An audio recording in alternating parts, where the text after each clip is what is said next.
Nabawi. Kitab ni ditulis 70 tahun lepas. Kan tu. Ketahuilah kiranya saudaraku adalah syarak kita menyuruh kita belajar dan ambil tahu salah silah masing-masing diri supaya tahu di antara seorang itu dengan kerabatnya. Tu kita kena tahu. Kan? Itu sebabnya kita ada gelaran ataupun pangkat dalam keluarga kita tu. Ada nama Pak Long, ada nama Mak Long, ada nama Angah, Acu, semua. Tu. Lepas tu kita ni kadang-kadang kita tengok kita ni keturunan daripada siapa?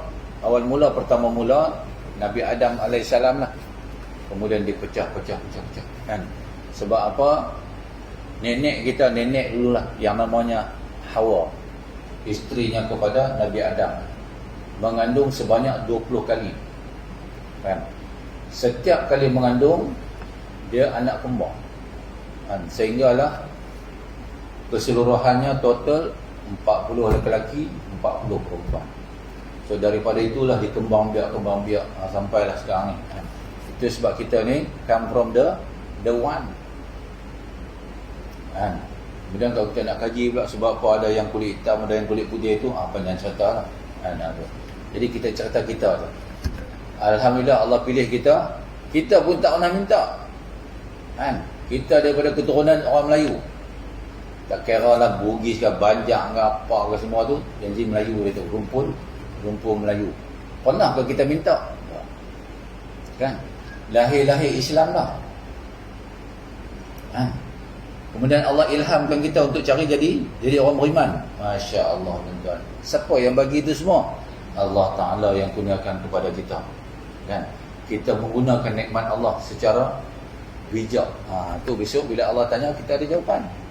Kan? Allah tanya at this particular moment ni pukul 7.30 apa hari bulan ni tahun-tahun ni, nafas yang kamu sedut dan kamu hembus itu di mana tempat dia? Allah nak ajak kita apa tuan-tuan? Bahawa apa yang ada pada diri kita ni semua tak kekal. Udara yang kita sedut tu kita sempat hembus balik. Hembus balik. Mana bukan tetap dia. Samalah apa yang ada pada diri kita ni, dia akan keluar balik. Keluar. Sama ada dia jadi darah daging ataupun jadi benda-benda kotoran. Tu kan. Jadi apa perlunya keturunan ini? Siapa bapa saudaranya sebapa dan siapa bapa saudara seibu dan mak saudara seibu, siapa adik-beradik satu moyang, siapa kerabat yang sebelah bapa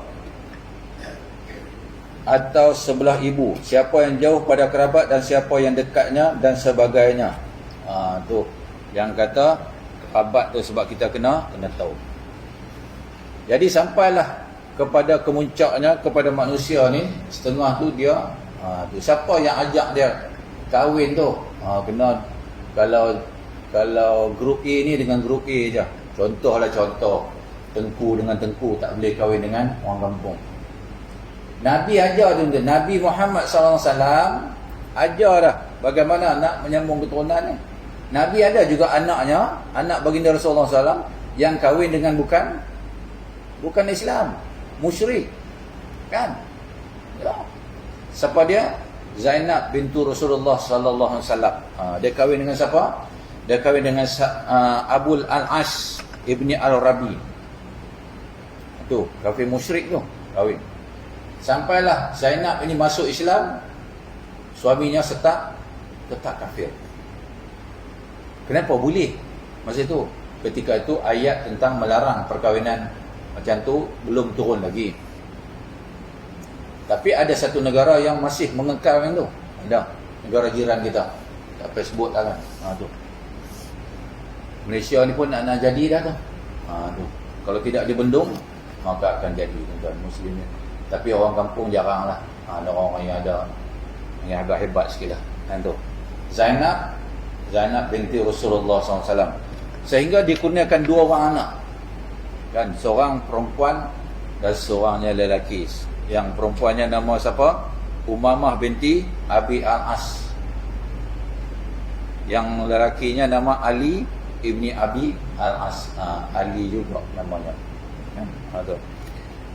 Kemudian Zainab ni itu sebab apa ada pada nama tu. Jadi macam kita bapa, ibu bapa, kita cari, jenuh cari dalam kitab nak ubuh anak kita tu. Kan? Kalau dulu kampung nama startlah daripada Mansur ke, Kasim ke, Mahmud. Dululah kampung. Sebab kita nama-nama kampung. Kan? Ali. Kan? Dulu Cina pun, masa kita sekolah kita baca buku Ali, Tongsing, Ramasamy. Tu Kamcing tu.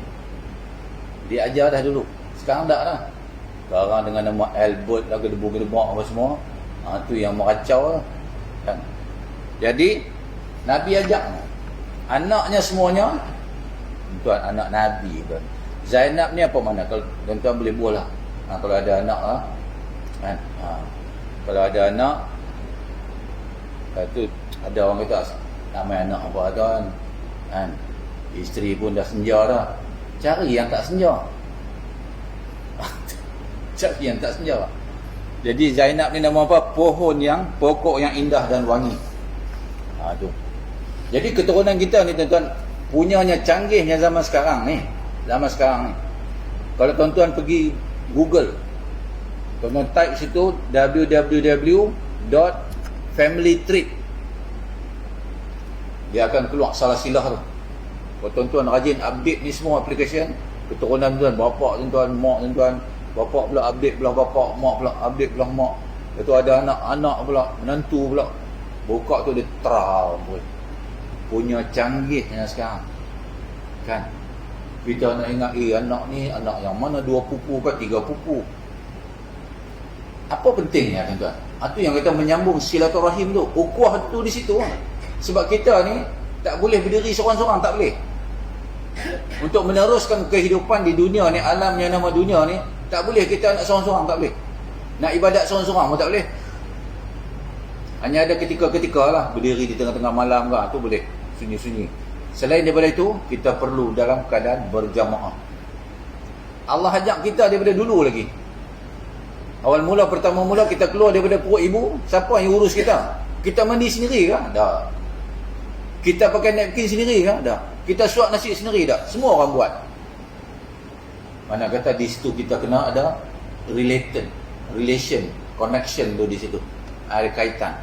Siapa yang urus kita? Mak kita. Mak kita tu orang. Sampailah akhirnya kita dulu keluar perut ibu, ni nak masuk perut bumi. Semua orang buat juga. Orang akan mandi kita, orang akan kapan kita, orang solat kita, orang pun tanggung kita pergi ke kubur. Kubur pun dikorek oleh orang lain. Ataupun kes ke tak kisah. Kemudian dikambus pula orang-orang lain. Orang letak dalam liang tu kita, dikambusnya. Kan? Ditinggalnya kita. Di situ baru kita sendiri. Barulah nafsi-nafsi kita sendiri.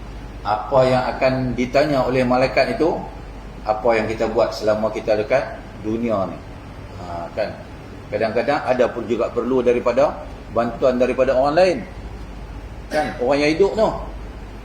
Memanglah kata Nabi, matinya anak Adam terputus segala amal ibadatnya kecuali 3 perkara.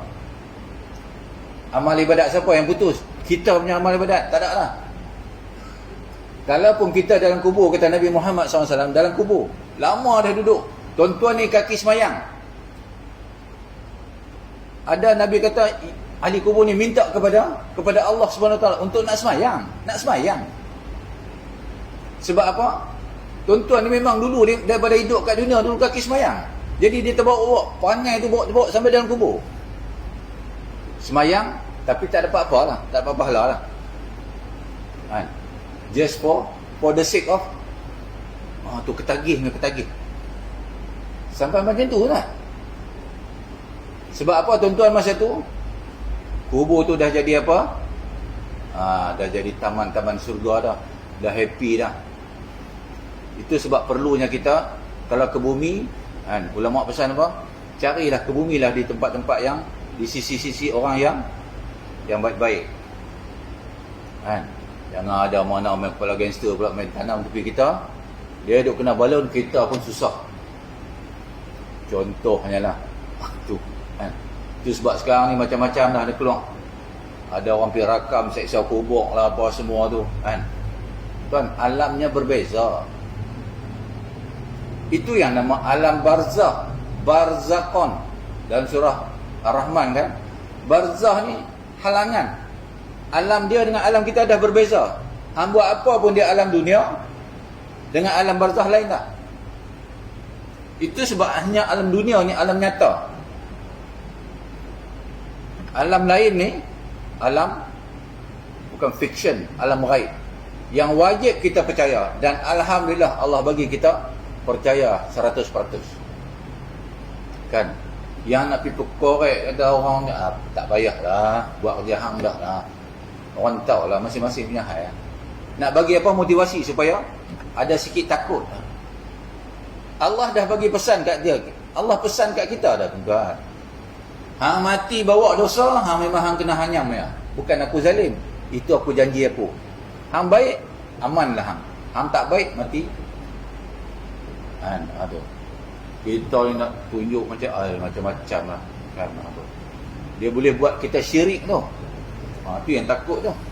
Kan. Jadi apa pentingnya? Kan, salah silah dan keturunan ni contoh macam tu. Anak tuan-tuan pun kan, masuklah USIM ke apa ke kan, oleh Islam antarabangsa masuk kan. Budak ni pun satu hari dia nak tanyalah dia punya lecturer, ada sikit yang dia tak tahu lah kan, dia pun tanya. Dia cakap Kedah, kebetulan lecturer tu pun orang Kedah. Sambil-sambil tu kan, kita ni kan mesra alam tanya. Lecturer tu pun tanya, you ni asal mana? Kan? Saya ke Perak. Kan? Perak kat mana? Taiping. Saya pun Taiping juga, kata lecturer tu. Taiping kat mana? Kat Asam Gombang. Dia tengok nama kita bin Husin.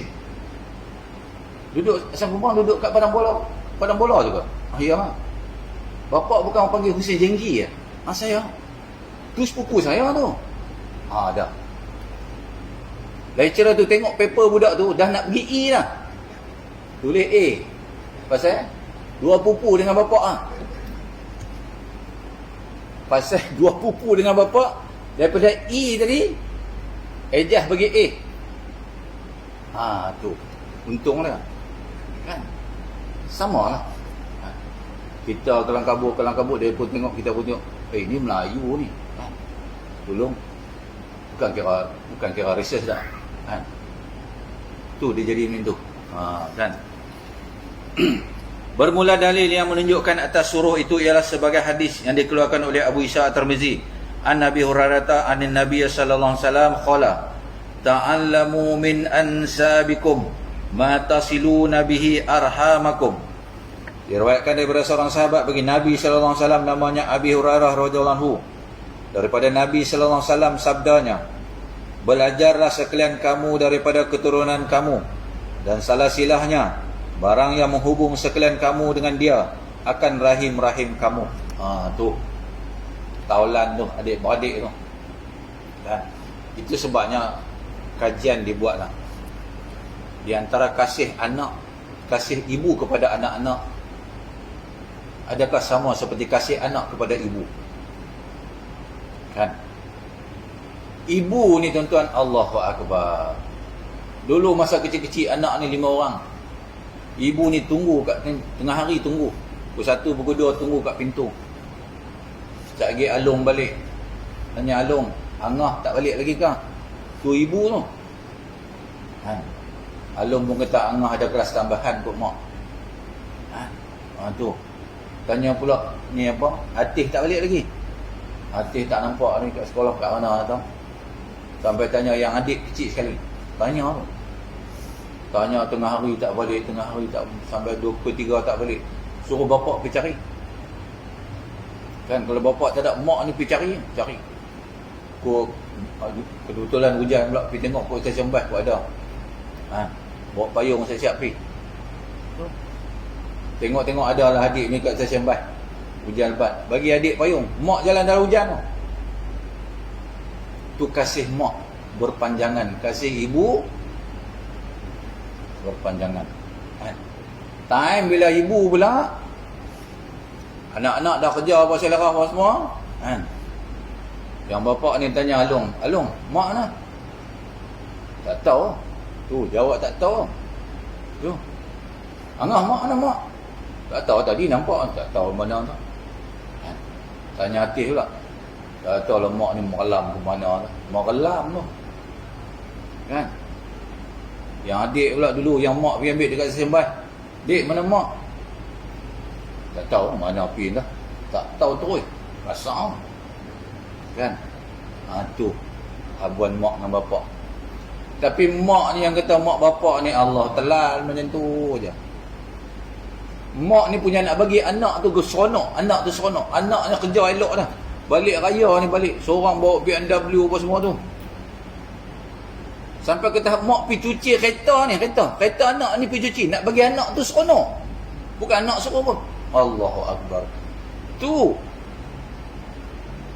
Allahu Akbar tuan-tuan tu. Kadang-kadang jadi macam tu. Budaya dalam budaya kita kenapa sampai jadi macam tu? Kan nak kata kasih sayang tak sama ya kan. Tu fa inna silatur rahim mahabbatun fil ahli masratun fil mal mansa'atun fil asar. Maka bahwasanya berhubung rahim itu berkasih-kasihan di dalam kaum kerabat, lagi sebab pada kaya harta, lagi panjang pada umurnya. Kan? Ada satu kisah, ada satu kes. Dulu depa ni berjiran lah. Kan? Duk di Jitra, di Durian. Rumah Tereh duk sebelah-sebelah. Kan? Si A ni bini dia tak kerja. Si B ni bini dia kerja, dua-dua lelaki bini kerja. Keluar anak si B ni kan, suruh si A ni jaga. Kebetulan pula si A ni ada anak yang sebaya dengan si B ni. Dia datang tolong menetek sekali lah. Menetek. Jadi A dengan B ni anak dia jadi apa? Saudara sesusuan. Anak sesusuan. Duk lama-lama pindah. Si B ni pindah ke Mentakak. Ini cerita benar kan Mentakak. Dia ni masih di Jitra. Anak pun besar. Apa selera apa. Masuk UM. Korang kita jumpa balik. Nak nikah. Nikah habis dah. Bapak angkat nikah dah. Mufarakah hal lepas tu. Tanya Amir. Allahu Akbar. Anak sesusuan. Tu yang perlunya tu. Tu sebab kita kena cerita kepada anak saya ada seorang dulu. Perempuan lah di masa saya di Kuching dulu. Anak saya perempuan Syarifah.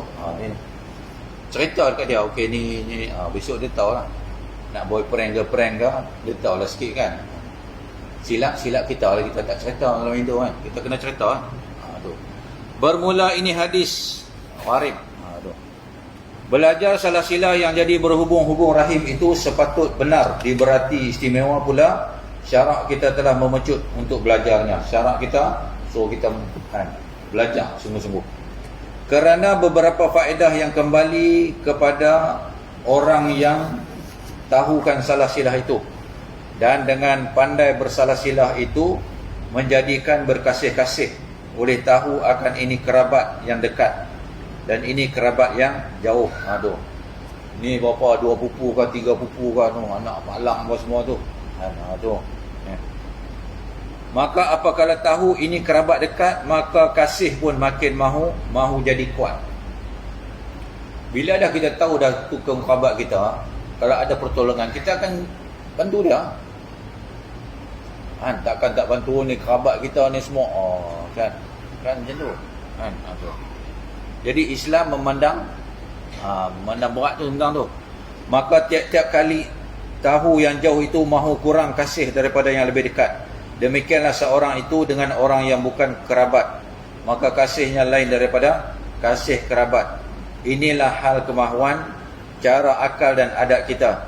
Sungguh pun banyak juga kasih antara seorang dengan seorang bukan kerabat, tetapi apabila putus dan berjauhan selalu sebagai putus arang. Kalau kita kawan dengan kawan, pindah seorang, habis lah. Tak ada lagi kaitan tu. Kalau kerabat ni, adik-beradik ni, abang dengan adik lah. Jauh adik ni kata pergi duduk di Sarawak ke apa, seorang ni pergi duduk di dia tak putus.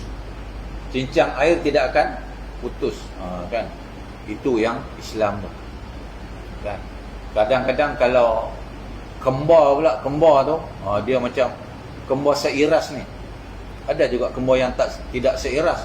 Ni jenis kembar seiras. Kadang-kadang ada juga Allah kurniakan nikmat ataupun orang kata apa? Keistimewaan. Kalau si abang ni kena, si adik ni akan rasa. Tu pun ada. Kadang-kadang kan. Kalau dalam cerita tu banyak lah kita tengok. Itunya Islam ni mensyaratkan kita untuk mengenali dan belajar tentang salasilah dan keturunan tu. How important is that? Tu. Betapa pentingnya untuk kita belajar salasilah ni. Kan? Yang pentingnya lagi kita salasilah Nabi Muhammad pun tuan-tuan dah tahu dah.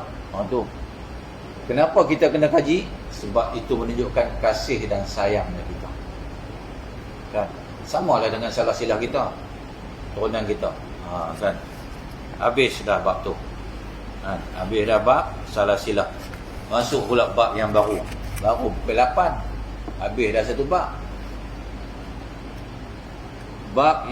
Babul maja'a fi da'watin akhihi bi zahril ghaib. Bab yang telah datang ia pada menyatakan doa seorang saudara bagi saudaranya di belakang mata. Mana tak nampak kita ni doa untuk tu. Katalah orang belanja kita makan. Orang belanja kita makan ni kalau dia ikhlas, bukan ikhlas lah. Dia belanja dia tak beritahu. Dia bayar, dia kata okey saya bayar tu. Dia tak beritahu siapa yang bayar. Kita pun nak pergi bayar. Kan?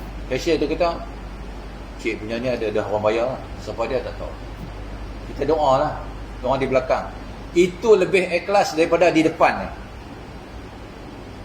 Tu Islam kata apa? Doa saudara-saudara kita di belakang dia. Dia tak tahu pun. Macam tuan-tuan lah. Kan? Saya balik lagi saya doa. Ya Allah Tuanku, kurniakanlah kepada jemaah-jemaah An-Nur ni, Bandar Puteri kan. Semuanya kaya. Kan? Tiba-tiba tuan-tuan kaya. Itu sebab tuan-tuan kita ni jadi sihat, jadi kuat, jadi cerdik. Bukan sebab kita pun. Doa tu. Tuan-tuan, sama ada kita sedar ataupun tidak, kalau kita nak hitung lah, pahala ni kita tak tahu berapa banyak kita boleh dapat. Yang telah Allah anugerahkan kepada kita since kita balik, since kita betul-betul orang kata seorang ahli amalan yang tegar sampailah sekarang, berapa banyak pahala kita pun tak tahu. Hanya sahaja Allah saja yang mengetahui berapa banyak pahala kita, berapa banyak dosa yang kita telah deklarasi. Tapi Nabi Muhammad sallallahu alaihi wasallam bagi kita peluang supaya kita boleh agak. Ada satu doa yang kita dah doa, tuan-tuan pun dah doa dah sebenarnya. Kan? Ada. Sekali tuan-tuan doa, tuan-tuan akan dapat 2 bilion pahala. 2 bilion tentu punya. Kan? Sekarang manusia dalam dunia ni ada lebih kurang 7.5 bilion lah. 2.5 bilion tu Islam. 2 bilion orang beriman. 0.5 just a normal Muslim. So the moment tuan-tuan doa Allahumma fil lil muslimina wal muslimat wal mu'minina wal mu'minatil ahya minhum wal amwat, 2 bilion tuan-tuan dapat. Itu baru solat maghrib tadi. Tuan-tuan dah 5 waktu. 5 kali 2 10 bilion sekali tuan-tuan dapat. Dah berapa belas tahun dah, berapa puluh tahun dah. Itu baru solat fardu. Tuan-tuan sulam pula dengan solat sunat. Masya-Allah. Tu yang kita boleh. Tapi kita jangan rasa banyak walaupun ni berbilion-bilion dah. Tuan-tuan kena ingat, kan, banyak mana kita dapat, banyak tu juga akan hilang bila mana lidah kita ni jahat. Kan? Syaitan ni dia akan aljuk kita, dia akan rasuk kita supaya apa? Rasa apa orang buat ni semua salah. Tu. Padahal betul lah. Tuan-tuan nak kata kita baik lah. okeylah kita kata kita baik. Nabi Muhammad sallallahu alaihi wasallam tu adalah satu-satunya manusia yang di alam maya ini the most perfect individual. Tu Nabi Muhammad. Tu pun orang tak suka. Kita kalau orang tak suka biasa. Biasa. Kan? Nabi Muhammad yang Allahu Akbar. Ni tutur cakap ni tak pernah kata bongkak ke sombong ke tinggi, tak pernah. Tu pun orang tak suka. Kan? Abu Lahab sampai nak ganyang Nabi Muhammad SAW. Tu punya marah. Nabi balas lah. Nabi tak balas. Jadi cakap kita kena ni, kita banding lah. Allah, aku kena bau sikit. Nabi Muhammad SAW kena lagi banyak. Kita tak pernah kena ludah lagi. Ludah hijau tu kat muka. Nabi Muhammad kena lah. Ketika mana di Taif, Nabi relax. Kan? Jadi setiap kali doa tuan-tuan jangan lupa Allahumma fir lil muslimin wal muslimat. Itu masa Jumaat kita doa. Masya-Allah, dah banyak. Tu. Ketahuilah kiranya ya saudaraku adalah satu daripada tabiat orang mukmin, itu suka ia akan saudaranya dalam keadaan baik dan aman dan senang sentosa. Tu. Semua orang mukmin suka dia baik, orang puji dia. Kan? Jadi kita, kalau kita nak kata orang, kita tanya diri kita dulu. Aku suka macam ni dah, aku suka macam ni. Orang lain pun macam tu je. Kan? Kalau orang kata kat kita macam-macam, kita pula nak kata kat orang macam tu. Sama. Jadi sebelum kita mengata ataupun berkata-kata kepada atas orang lain, nak salah dia ke apa, kita tengok, ya aku ni betul sangat ke, aku ni baik sangat ke. Maka tak jadi kita terus potong syaitan punya tu, kita potong terus. Allah dah siap dah maligai untuk kita. Allahu Akbar. Tu nampak macam iya ke? Ya, Nabi sebut. Kan? Tu. Dan sekalian yang tersebut itu semuanya sebagaimana engkau sukakan dirimu bersifat sekalian yang tersebut itu. Kita suka yang baik. Kita suka orang puji kita. Kita pun pujilah orang. Jadi kita janganlah mengharap pujian orang. Jadi kita buat segala kebaikan yang kita buat, jangan mengharapkan kepujian daripada orang. Kalau orang tak suka kita buat kebaikan tu, tu lagi cantik. Supaya ya, terus potong kita punya rasa sombong, rasa bongkak, rasa puas hati tu. Kita balik-balik dia fikir, aku macam ni punya baik pun orang tak puas hati. Bagus tu. Bila orang duk puji, kita pun kata, mula lah. Dia kembang semangkuk tu, habis lah. Kan? Timbul lah riak dia, tengok aku buat ni, aku suka. Allahu Akbar. Habis tu yang kata pahala, berbilion-bilion pun habis tu. Kan? Tu. Dan sekalian yang tersebut itu semuanya dalam genggaman Tuhan Azza wa Jalla. Siapa yang suka ia dikurniakan, dapatlah ia. Apakala suka engkau akan sekalian yang tersebut itu, pintalah bagimu kepada Tuhanmu, dan juga tolong pintaku bagi saudara-saudaramu. Minta. Itu yang kita duk minta dekat saudara-saudara kaum muslimin muslimat tu. Semua yang tak mai surau, yang dah mai surau, yang ada di atas masjid sekarang pun semua dapat doa tu. Kan? Punyanya pemurahnya Allah SWT. Itu sebab Allah pertama mula Allah mula kalimah dengan apa? Bismillahirrahmanirrahim. Kan? Allah kata dengan nama aku. Aku ni siapa? Allah yang maha pemurah lagi maha penyayang. Pemurahnya aku tu Allahu Akbar. Dan sayangnya aku. Allah mula macam tu. Kan? Pintalah bagimu pada Tuhan dan juga golongan pintakan. Tolong pintakan bagi saudara-saudaramu. Mana kata bukan untuk kita saja. Minta selamat kita saja. Selamat saudara-saudara kita fid dunya wal akhirah. Rabbana atina fid dunya wal akhirah. Tu minta keselamatan dunia akhirat kepada saudara-saudara kita. Tu saya cerita kan, adik termasuklah adik-beradik kita semua tu dalam muslimin muslimat kan. Tu kawan kita apa semua. Allahu Akbar. Banyak kelakuan orang Arab apabila berjumpa seorang dengan seorangnya mendoakan saudaranya yang di hadapannya itu dengan bermacam-macam kebajikan dan kebaikan. Harap kan? Harap jumpa barakallah, barakallah. Tu. Mana lebih baik doa di hadapan ataupun di belakang? Dia ada cerita ni. Maka yang demikian itu satu tabiat yang bagus dan terpuji pada syarak. Tetapi yang lebih-lebih terpuji ialah mendoakan saudaranya di belakang matanya. Kan? Takut-takutlah. Orang berdoa depan ni kadang-kadang sebab segan kat kita ke? Kan? Nak kipas kita ke? Kipas. Tak cukup dengan kipas lain ni. Tu apa dah? Nak jack ke? Tu. Ikhlas tak ikhlas? Wallahualam.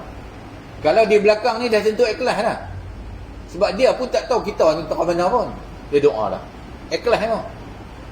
Tu nak kata definisi ikhlas tu macam tu. Buat orang tak tahu. Kita punya perception kita, Allah tahu tak apa. Jangan orang tahu. Kan? Doa di belakang orang. Bukanlah tak boleh doa di hadapan. Contoh macam kita tahlil kan. Tahlil kita jadi Khalifah Yasin lah. Khalifah Yasin kan. Tu. Kita memang sebut nama kita, orang tahu ni Khalifah Yasin. Kita pun habis baca Yasin nak doa, kita pun keluar. Ni saya belajar ni baca kitab. Doa tak boleh depan orang. Tak orang nak buat kan. Saya pergi ke belakang. Tak payah macam tu. Kan?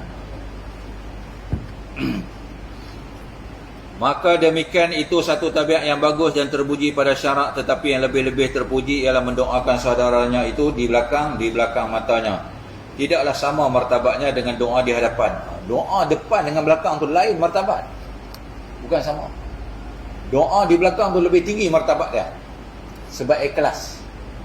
Depan pun kita ikhlas juga. Ikhlas juga. Dalam masjid pun. Ni kita cakap bab masjid ni. Tu bukan kita kedai kopi. Ikhlas. Tapi how sincere is sincere we do not know. Aku ni depan-depan.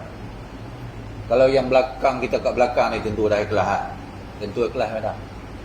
Kan? Satu lagi ketika mana adik-beradik orang yang paling rapat sekali dengan kita meninggal dia. Tu doa kita masa tu memang ikhlas. Kan contoh mak bapak kita doa. Kita lah memimpin solat jenazah. Kita doa pun lain macam tu. Kan? Kalau takat orang lain ni kita doa Allahumma fillahu warhamhu wa'afim wa'afim, kita tu yang. Kalau dengan jenazah mak ke ayah kita, sudah semestinya kita bagi kau-kaunya, ya Allah ya Tuhanku, aku ni anak kepada si fulan jenazah ni, kau ampunkan dosa dia ya Allah, telah banyak dosa, telah banyak pahala ataupun Allahu Akbar, minta tu. Habis terus kan dia 8 suku habis kan. Kuliah tak boleh lama-lama tuan. Tuan-tuan tahu dah bab ni, tuan-tuan fakih lah, cuma kita ulang kaji kan. Kalau tuan-tuan dah ni habis dah, khatam lah kitab. Kitab ni ada 22 jilid. Kita baru nak habis bab 13 kan. Tak tahu lah kita habis dulu ke kita habis dulu, tak tahu. Tapi Allah tak tanya berapa kitab dah khatam. Allah tak tanya. Allah tanya belajar tak belajar. Tu. Alhamdulillah Allah pilih kita belajar. Demikianlah tersebut di dalam hadis sebagai yang dikeluarkan oleh Abu Isa dan At-Tirmizi dengan katanya an Abdullah bin Umar anin Nabi sallallahu alaihi wasallam qala ma da'watun asra'a ijabatan min da'watin ghaibin li ghaibin. Diriwayatkan daripada seorang sahabat bagi Nabi sallallahu alaihi wasallam namanya Abdullah bin Umar radhiyallahu anhuma, daripada Nabi sallallahu alaihi wasallam sabdanya, tiada doa yang lebih lekas mustajabnya daripada doa orang yang ghaib bagi yang ghaib. Tu doa yang cepat mustahab makbul, doa di belakang. Tu kalau kita doa mak kita, mak Allahu Akbar, mak kita kat kampung tu sampai terus. Jadi tuan-tuan siapa ada mak bapak ni Allahu Akbar, rajin-rajinlah cium tangan. Cium tangan tu kata, mak tolong doa untuk saya nak. Pak tolong doa untuk saya. Tu pintu syurga tu. Allahu Akbar. Tuan, kalau ada mak bapak, ambil kesempatan tuan-tuan. Saya tak nak. Kan, mak mentua lain. Kan, mak mentua kita boleh cari banyak. Kita kena 3 lagi spare. Tak sama ni. Ibu kandung ni. Tuan-tuan, kita kat dunia ni semua kita boleh beli tuan-tuan. Semua kita boleh beli. Mak bapak kita tak boleh beli. Mak bapak yang melahirkan kita, itu satunya. Tuan-tuan, orang kata kat Cokit tu pergilah cari apa semua ada. Mak dengan bapak je tak ada daripada. Kan? Jadi hargailah siapa yang ada. Tak pahala banyak tuan-tuan. Gendong dia selalu ni, gendong. Macam US Al-Qarni tu, Masya Allah tuan. Kan? Jadi Allah pun tak expect lah kita suruh gendong daripada sini pergi ke Mekah, tak lah. Tu kalau boleh buat macam tu tuan-tuan, syurga tu tuan-tuan tu. Tu. Nah, Allah tak suruh buat yang semampu mungkin. Allah tak, tuan-tuan, Allah nak bagi pahala kita. Dia tahu kita level kita ni kat mana, kederat kita dekat mana. Jadi buat semampu kita. Allah tak suruh kita solat macam Nabi Muhammad SAW.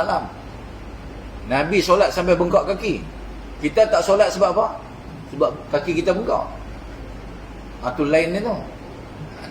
Allah tak expect kita macam tu pun. Allah expect kita sedikit amalan, janji ikhlas. Kan? Tu. Habis cerita dia. Ni pun kejap ya. Habis. Kata Abu Isa At-Tirmizi, bermula ini hadis balik gharib.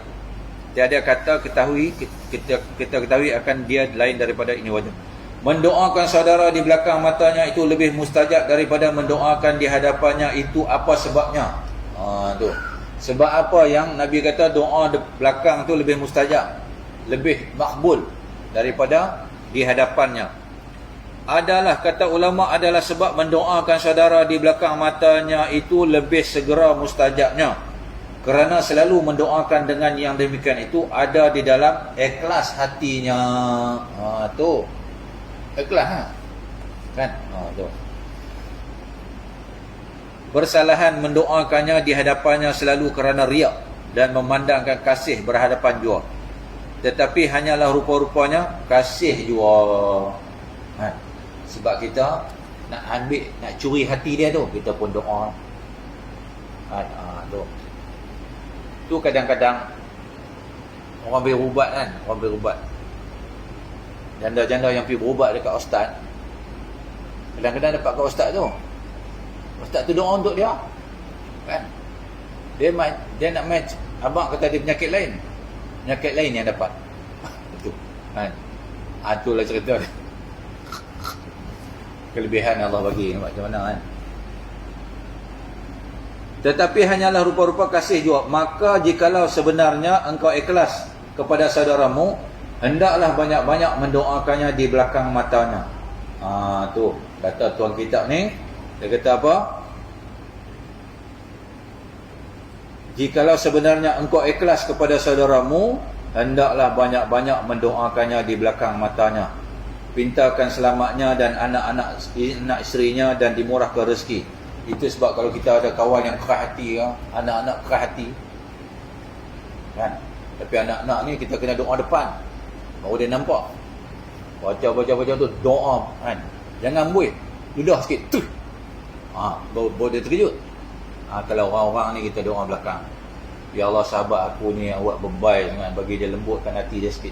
Kita tengok kawan kita ada yang keras hati, keras, cakap formal, kita doa boleh ya. Nabi kata apa? Cepat makbulnya. Tu. Pintakan selamatnya dan anak isterinya dan dimurahkan rezeki, dan tetapkan imannya di dalam taat, dan kiranya Tuhan tinggalkan dia di dalam senang sentosa, sehat afiat adanya. Tu kan, tu yang sebab syarak kita suruh apa kan, cerita kat kita doa di belakang ni lebih mustajab. Tu mustajab doanya orang di belakang, sebab ikhlas ni terus direct Allah kan? Allah angkat terus kan? Tu macam doa wali-wali tu. Tuan-tuan pun wali juga, walaupun wali nikah kan, ada keistimewaan tu kan. Anak-anak yang kadang-kadang Allah kan, bengkeng kan. Doa di belakang, kan. Jadi wallahu alam, seperti mana yang dijanjikan, kita pun dekat tu sajalah. Ampun masa minta sekiranya ada terkesal bahasa, insya-Allah panjang umur, murah rezeki, bertemu kita sekali lagi. Kita sudahi dengan tasbih kafarah.